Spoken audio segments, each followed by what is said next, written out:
Well, we're going to start the series on Isaiah. It'll be a few days before the next one, and let me just say a few general words about the book. It's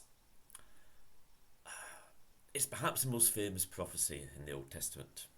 Isaiah is sometimes called the Prince of Prophets, and it's probably the most often quoted of the Old Testament prophets. It was written in very dangerous times. There's essentially two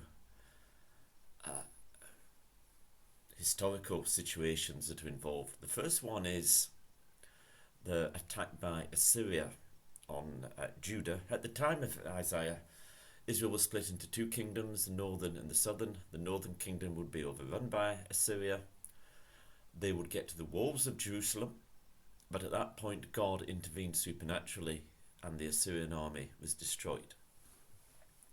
The second situation that is the captivity in Babylon, which happened a significant period of time later than Isaiah.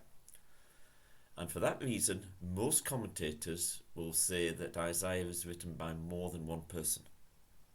Not all of them, but most, even including probably most evangelical commentators, because you've got these two historical situations separated by 100, 150 years or something like that.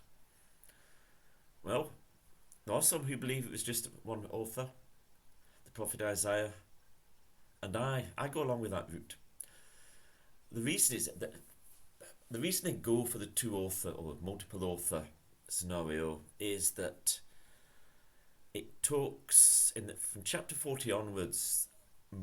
Most of it is kind of set in the situation of the Babylonian captivity. And the answer is, well, how could Isaiah talk about that when he was writing long before it happened? Well, the reason is that God inspired it. And if you look at one of the key themes in the second part, is that God says, who foretold you that these things would happen? God is in particular he's using the fact that he is the Lord of history. He's the only one who can explain the past, and he is the one who knows what will happen in the future. And that's a fundamental part of the book, of the whole message of the book, is that God is the sovereign Lord.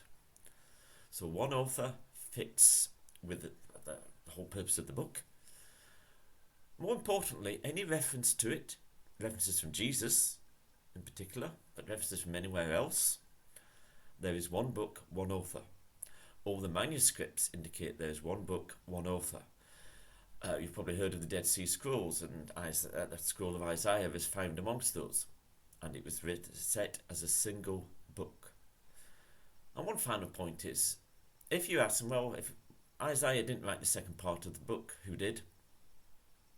They haven't got a clue. No one knows. They just have rough ideas. So we'll be assuming that there's one author.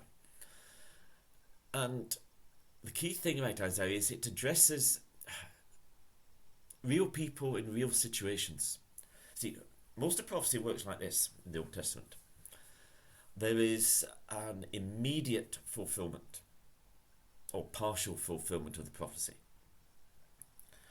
But it is all pointing forward to a much greater fulfillment which occurs in Jesus.